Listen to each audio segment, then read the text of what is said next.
Now, from previous discussions, we know that we need to eat at least 5 meals a day. And today we're going to be focusing on one of those meals, lunch. And USN National Training Manager Gareth joins us today to talk about good lunch options and not so good lunch options. Gareth, good morning and welcome to our Expresso kitchen. Thank you very much. So lunch, it's a very important meal of the day, but why is it so important? Well, it's your third meal of the day. So you should have had your breakfast, your snack, meal replacement, and then again lunch. It's extremely important that it's one of your solid meals. So it makes up the majority of your calorie intake. And that'll just keep your metabolic rate going, and it'll also make you feel full.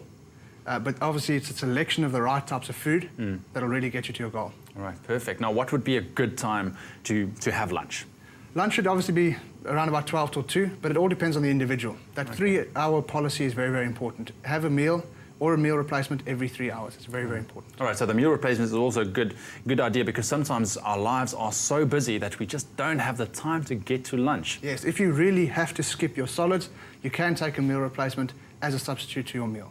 All right, perfect. Now let's talk us through healthy lunch options. What would they be? Okay, you should have a look at a combination again of your carbohydrates, your proteins and your fats. But again, it's really good food choices. So you want lean meats, you want low GI carbohydrates, and then you want some really good quality fats in the diet as well. Perfect. All right, so we have a couple of meal options here on the table. So let's talk about each and every one of them. Let's start with a tuna salad. I mean, I can just by the look of it, it looks healthy. Yep, that is definitely one of the ways to go if your goal is weight loss. You're getting some really quality protein sources there in the tuna. It's got a little bit of high fat levels in it as well, but that's very, very good for you. It's your essential fatty acids. Is that a good fat level? That's a good fat, yeah. That's exactly the types of fat that we're looking at there.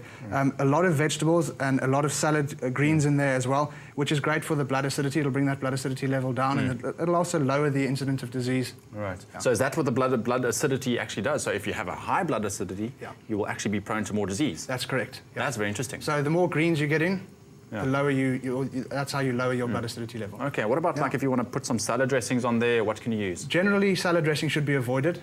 If you want to put something on there, you can have a little bit of lemon juice and some great, the extra virgin olive oil. Great option there. All right, perfect.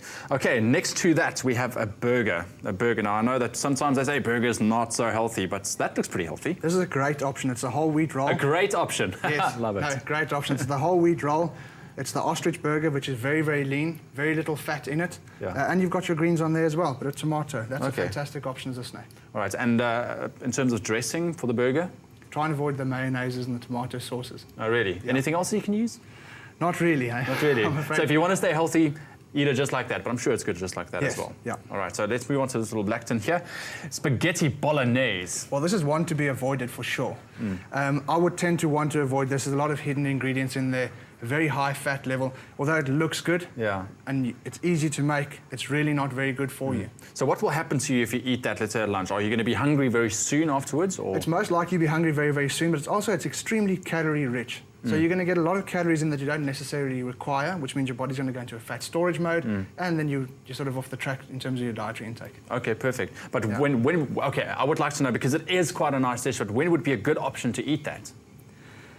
You could have a homemade spaghetti bolognese for lunch, even for dinner, if it's going to be the lean meats and then again the whole wheat pasta. But this type of meal, I would like to see people avoiding. All right, no, it's just because I'm asking if, let's say I have the night before, I have let's say a 10 or 15K race that I have to do in the morning, and I need that energy. Yes. Is it okay? It's fine, it's fine. if your goal is the endurance capacity, then you'll be taking it the night before, but it wouldn't be a ready-made meal. It will definitely be a homemade meal. And definitely not for lunch. Yeah. All right.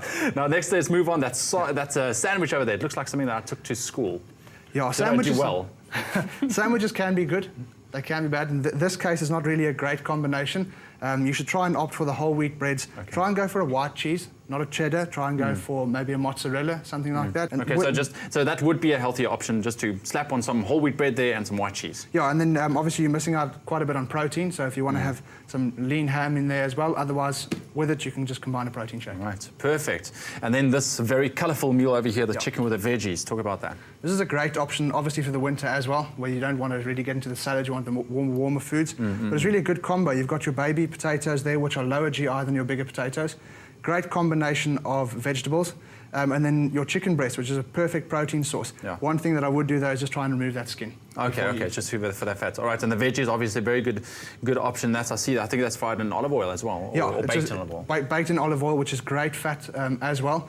But yeah, it's a brilliant option as a lunch. All right, and just let's say as an alternative to mix things up, as your burger is very lonely over there, and obviously I see you can't eat chips with that because I assume that's also not that healthy. It's French not that healthy. Yeah, you can just add a little bit of your salad, or you can add veggies to it as well. All right, perfect. So on the whole spread that we have here in the kitchen, which would you say is the perfect lunch option?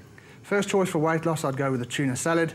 All right. Followed very shortly by the chicken and veggies, and then the burger. All right, so but first, really, I mean, second, third. Yeah, these three are really on par. All right, perfect. But you can also see they've got colour, they've got that healthy look to that. That's right. It gives you great variety in your diet as well, so you're not sticking to the same lunch every single day. Perfect. Gareth, thank you so much, man. It was great chatting to you. Thanks for the advice. Thank you. So there we go. Some very nice healthy lunch options. Take a look on our website as well. We will be posting our healthy lunch options there as well. www.expressoshow.com.